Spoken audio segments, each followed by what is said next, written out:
The observation deck shattered inward as the Viridian Queen's claws punctured the reinforced glass. Captain Marcus Valen didn't flinch. He raised his plasma rifle and fired 3 precise shots into her chitinous shoulder joint, buying seconds as the massive alien recoiled. Behind him, Ambassador Lyra Dane clutched the data chip containing the peace treaty coordinates, her breath coming in sharp gasps. "Get to the escape pods," Marcus ordered, his voice steady despite the alarm screaming throughout the diplomatic station. "Not without you," Lyra said. The Queen's segmented tail whipped through the widening breach, scattering furniture and equipment. Marcus rolled left, firing again. The shots barely scorched her exoskeleton. She was 12 feet of evolutionary perfection, engineered for dominance, and humanity's weapons were designed for lesser threats. "That wasn't a request, Ambassador." Lyra didn't move.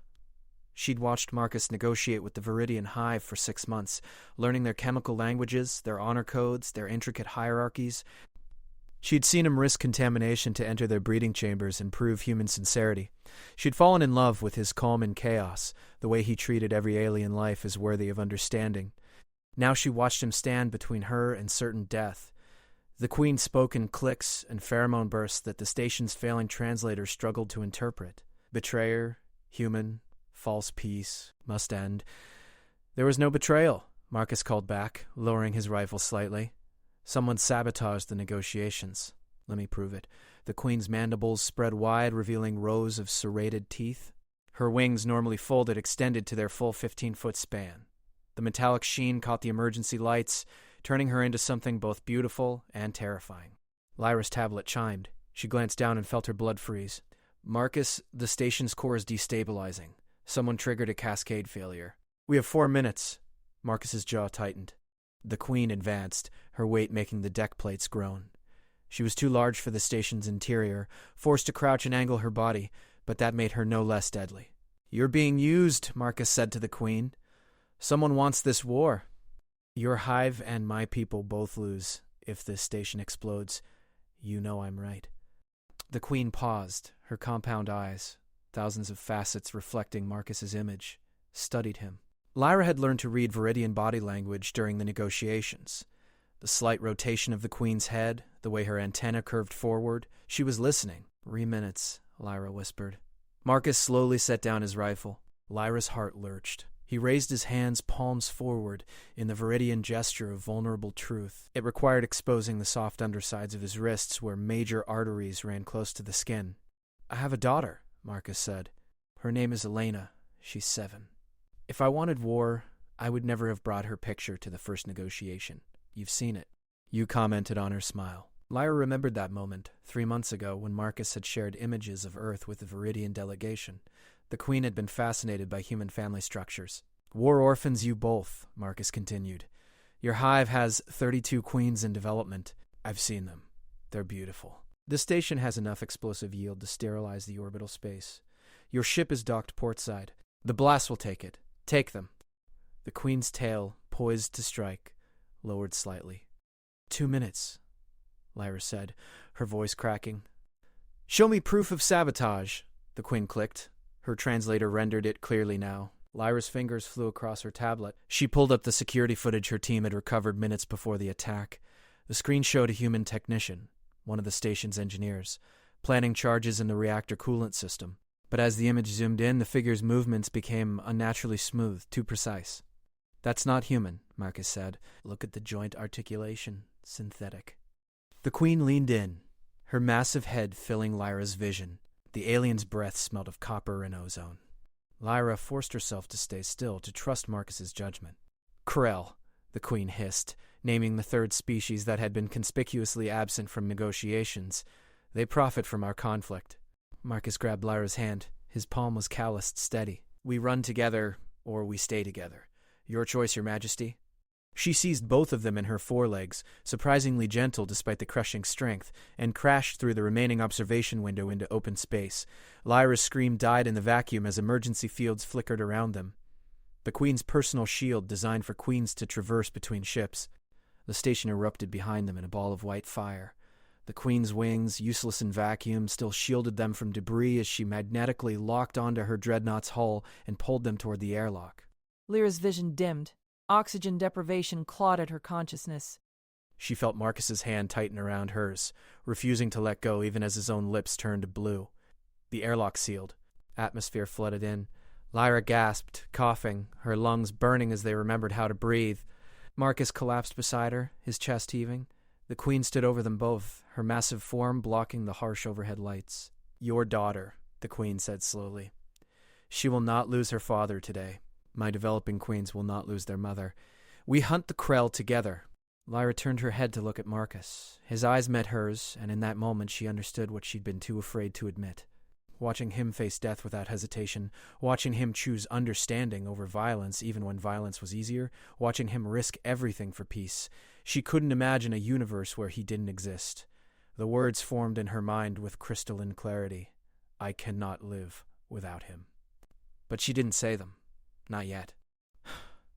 There was still too much at stake, too much protocol between a captain and an ambassador. Instead, she squeezed his hand once, quickly, before propriety demanded she let go. Marcus stood slowly, helping Lyra to her feet. He bowed to the Queen, a gesture of respect between equals. "We'll need evidence. The Krell Council will deny everything without proof." "My ship's sensors recorded the explosion's signature," the Queen said. "The charges were Krell military grade. But we need more. We need their communications, their orders, their conspiracy laid bare." Lyra's mind raced through the diplomatic implications. "If we accuse the Krell without absolute proof, we'll start a three-way war instead of preventing a two-way conflict. The Council has 40 member species. They'll fracture along existing alliance lines. Then we infiltrate," Marcus said simply. "We find the proof before we make accusations." The Queen's mandibles clicked in what Lyra had learned to recognize as approval. "Your species has a saying, 'The enemy of my enemy is my friend.' We were enemies minutes ago, now we are friends. We're partners in truth." The Queen led them deeper into the dreadnought. Lyra had never seen the interior of a Viridian warship. The walls were organic, chitinous plates that shifted and breathed. Bioluminescent veins pulsed with information, carrying data through living circuitry. Worker drones scurried past, six-legged and swift, tending to the ship's needs with programmed efficiency. They entered the bridge, a vast chamber where a dozen Viridian officers operated stations grown directly from the floor. Screens showed tactical data, the debris field of the destroyed station spreading in a widening sphere. "We detected 3 Krell surveillance drones in the vicinity before the explosion," one officer reported in clicking Viridian. The translator rendered it for Marcus and Lyra. "They jumped to hyperspace immediately after. They were watching," Lyra said. "They wanted to confirm both delegations were killed. When we survived, they'll know their plan failed." "How long before they realize we're alive?" "They already know," the Queen said. "My dreadnought's energy signature is distinct. They'll have detected it moving after the explosion. They'll expect me to attack human space in retaliation."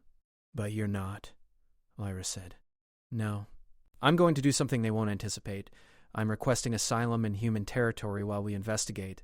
The statement hung in the air like a bomb. Lyra's diplomatic training screamed warnings. A Viridian dreadnought in human space would trigger every defense protocol in the fleet. There would be panic, calls for preemptive strikes, politicians demanding action.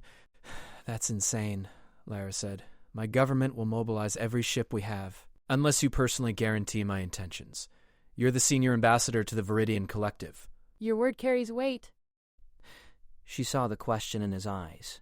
This was her decision. Her career, her credibility, possibly her life. "I'll need to contact Earth Command," Lyra said. "They'll want to speak with you directly, Your Majesty." The communication took 3 hours to establish. The Viridian dreadnought positioned itself at the edge of human territory while encrypted channels were negotiated. Lyra spent that time composing the most important message of her career, choosing every word with surgical precision. Marcus sat beside her in the small chamber the Queen had designated for their use.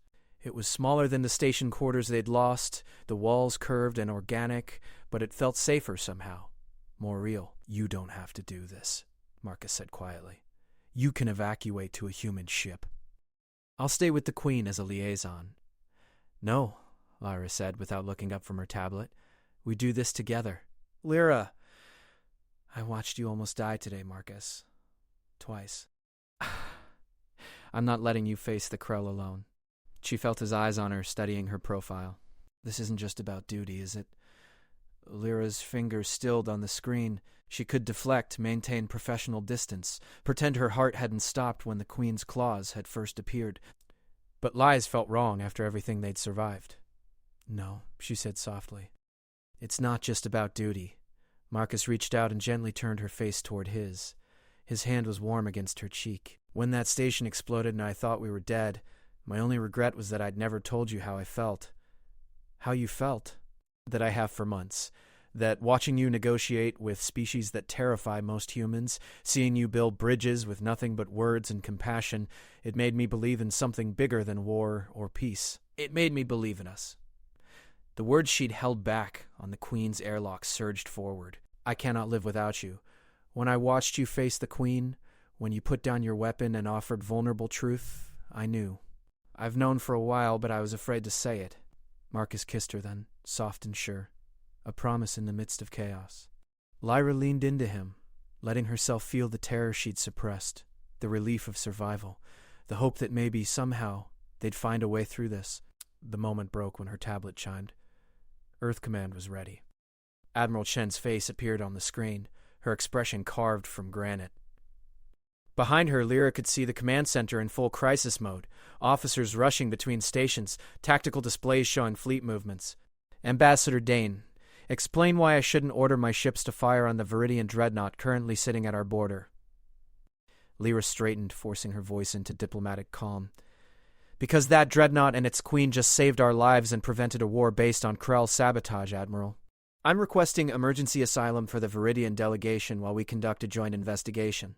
The Krell are our allies. You're accusing them of staging a terrorist attack?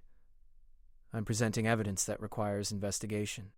The Queen has sensor data and I have security footage. Someone planted charges designed to kill both negotiating teams and destroy the peace process. The technical signature is Krell. If we're wrong, the investigation will prove it.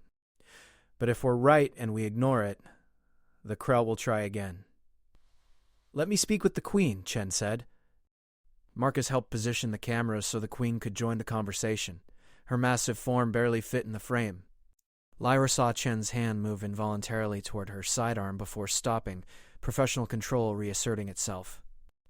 "Your Majesty," Chen said carefully, "you'll understand if I'm skeptical. Your hive has fought humanity for 3 years, 30,000 deaths on both sides. Why would you seek peace now?" The Queen's antennae swept forward. "Because I have seen the future in genetic projections and probability matrices. If we continue to fight, both our species will weaken. The Krell will expand into our territories. They have been patient, waiting for us to destroy each other. I will not give them that satisfaction. And if I grant asylum, what guarantees do I have that you won't use the opportunity to strike at our infrastructure? You have my word as a queen. You have Captain Valen's assessment of my character. You have the data we're prepared to share. And you have simple logic. If I wanted to attack, I would have done so already rather than requesting permission to enter your space." Lyra could imagine the calculations running through the Admiral's mind, the political pressure, the military risks, the potential rewards. "You'll submit to a security escort," Chen finally said. 3 destroyers will accompany you to Research Station Galileo. You'll dock under quarantine protocols. Any deviation from the assigned course will be considered an act of war. Captain Valen, you'll remain as primary liaison. Ambassador Dane, you'll coordinate with my intelligence division. We have 72 hours to prove this conspiracy, or I'm expelling the Viridian delegation by force. Understood?" "Yes, Admiral," Marcus and Lyra said in unison. The connection ended. Lyra let out a breath she didn't know she'd been holding. Marcus put his hand on her shoulder, grounding her. 72 hours, he said. "We'd better make them count." The journey to Research Station Galileo took 18 hours. Lyra spent most of it analyzing the data with the Queen's science officers, looking for patterns in Krell communications intercepts. Marcus coordinated with the destroyer escort, maintaining the delicate balance between security and courtesy. When they finally docked, Lyra felt the weight of 100 eyes watching through monitors and sensors. The station's commander, Dr. Sarah Okonkwo, met them at the airlock with a full security detail. "Welcome to Galileo," Okonkwo said, her tone neutral. "We've prepared isolation quarters for your delegation, Your Majesty. Ambassador, Captain, your rooms are in the diplomatic wing." The Queen had brought only a small retinue, 5 warriors and 2 science officers. Even reduced, their presence dominated the station's corridors. Humans pressed against walls, staring, some with fear, others with curiosity. A child's voice rang out, clear and unafraid. "Are you a good alien or a bad alien?" Everyone froze. Lyra turned to see a girl, maybe 8 years old, standing with her mother near a residential junction. The mother's face had gone pale with horror. The Queen lowered herself, bringing her massive head level with the child. "I am trying to be good. It is harder than it seems." "What is your name?" "Jessica." "Hello, Jessica. I am Queen Ixthara of the Seventh Hive. Have you ever seen a Viridian before?" "Only in scary movies." The Queen's mandibles clicked softly. "Movies are not always true. Today, I am protecting these humans because someone tried to hurt us all. Does that seem like something a bad alien would do?" Jessica considered this with a child's absolute seriousness. "No, bad aliens wouldn't protect people." "You are very wise, Jessica." The child beamed. Her mother finally found her voice, stammering an apology, but the Queen waved a foreclaw dismissively. "Curiosity is not a crime. If more beings were honest like children, perhaps we would have fewer wars." The moment diffused the tension. Lyra saw it ripple through the watching humans, fear transmuting into cautious hope. Marcus caught her eye and smiled slightly. The Queen had just accomplished more for peace than 1,000 diplomatic speeches. In the research lab, Lyra and Marcus worked alongside the Queen's science officers and Galileo's intelligence team. Dr. Okonkwo proved invaluable, her expertise in xenolinguistics helping decode fragments of Krell transmissions. "There," one of the Viridian scientists clicked, pointing at a screen. "Reference to cleansing protocol 3 days before the station explosion. Encrypted, but the metadata shows it originated from Krell High Command. Can we decrypt the full message?" "Not without Krell cipher keys," Okonkwo said. "But we might not need to." "Look at the transmission pattern. It went to 12 different Krell agents across the sector. That's not normal diplomatic traffic." Marcus pulled up a star chart, cross-referenced those locations with recent incidents. Unexplained equipment failures, accidents, tensions between species. The results made Lyra's stomach turn. 7 other locations showed suspicious patterns. A Viridian agricultural station had suffered a mysterious plague. A human mining colony had experienced life support failures. Each incident had increased tensions between the affected species. "They'd been doing this for months," Lyra said. "Maybe years. The Peace Summit wasn't their first target. It was their most ambitious," the Queen said. "Killing both primary negotiators would have guaranteed war. The other incidents were practice, refinement. Without the full transmissions, the Krell Council can dismiss this as circumstantial." Okonkwo shook her head. "Krell encryption is quantum layered. We'd need their physical cipher cores to break it, and those are kept on their homeworld under military guard." Everyone stared at her. "You're suggesting we infiltrate the Krell homeworld," Marcus said slowly. "That's an act of war. Only if we're caught. And only if we can't prove they've already committed acts of war against both our species." The Queen's antennae trembled with what Lyra had learned to recognize as consideration. "My species has intelligence assets on Krell Prime. Diplomatic observers, trade representatives. They could potentially access government facilities during their assigned duties. I have contacts in the Krell academic community," Okonkwo added. "Scientists share data across borders. If we could convince one of them that their government is committing atrocities..." Marcus ran a hand through his hair. "This is insane. If it goes wrong, we'll trigger the exact war we're trying to prevent." "If we do nothing, the Krell will try again," Lyra said. "And next time, they might succeed. How many more have to die before we act?" Marcus looked at her for a long moment. She saw the conflict in his eyes. Duty warring with caution. Love warring with fear of loss. Finally, he nodded. "We'll need a plan," he said. "A good one." They worked through the night, refining the operation to its finest details. The Queen's diplomatic observer, a smaller Viridian named Lixkara, would request a tour of Krell Prime's cultural archives as part of normal exchange protocols. Okonkwo's contact, Dr. Thexlin, a Krell xenohistorian, would facilitate. During the tour, Lixkara would deploy a data harvester, a device small enough to hide in her thorax cavity, designed to clone any nearby quantum encryption cores. The risk was enormous. If the Krell detected the harvester, they'd execute Lixkara immediately and use it as justification for war. "I volunteer," Lixkara clicked when presented with the plan. She was barely half the Queen's size, built for speed and precision rather than combat. My hive understands the stakes. If you're captured, we cannot save you, the queen said bluntly. The truth must not die with you. If detected, you'll take the fast poison. Understood? Lixkara's antennae dipped in acknowledgement. Lyra felt sick. They were sending someone to possible death, and Lixkara accepted it with the same calm Marcus had shown facing the queen. We'll make it count, he said quietly. We won't waste her sacrifice. The insertion took 36 hours to arrange. Dr. Thexlin, unaware of the true purpose, enthusiastically approved the cultural exchange. Lixkara departed on a civilian transport, carrying the data harvester and a single dose of neurotoxin that would stop her heart in seconds if needed. Lyra barely slept while they waited. She paced the observation deck, watching stars wheel past, imagining a dozen different failure scenarios. Marcus found her there in the early hours, brought her coffee and his presence. She'll succeed, he said. The Krell won't expect it. They think they're untouchable. And if she doesn't, then we find another way. We don't give up. When this is over, when we've stopped the Krell and built real peace, what happens to us? Marcus cupped her face gently. We write our own orders. Ambassadors need security escorts. Captains need diplomatic advisors. We find a way to stay together. Promise me. I promise, Lyra. However many aliens try to kill us, however many conspiracies we have to unravel, we do it together. She kissed him then, desperate and fierce, trying to pour every ounce of her fear and hope into that connection. Marcus held her like she was the only solid thing in a dissolving universe. The alert came 28 hours into Lixkara's mission. A single encrypted burst transmission, Viridian code for success.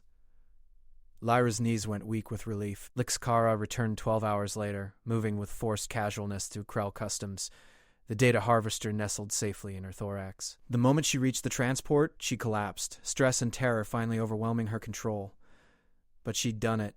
The harvester contained complete clones of 3 quantum cipher cores, enough to decrypt every transmission the Krell High Command had sent in the past year.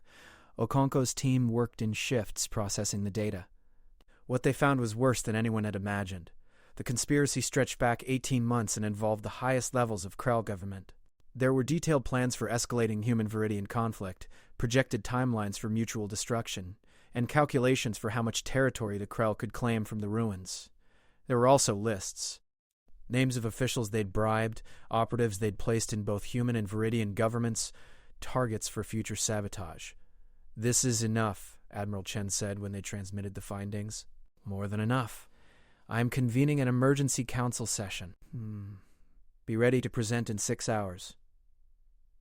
The Galactic Council chamber was a vast sphere, species arrayed in tiered sections according to their atmospheric requirements.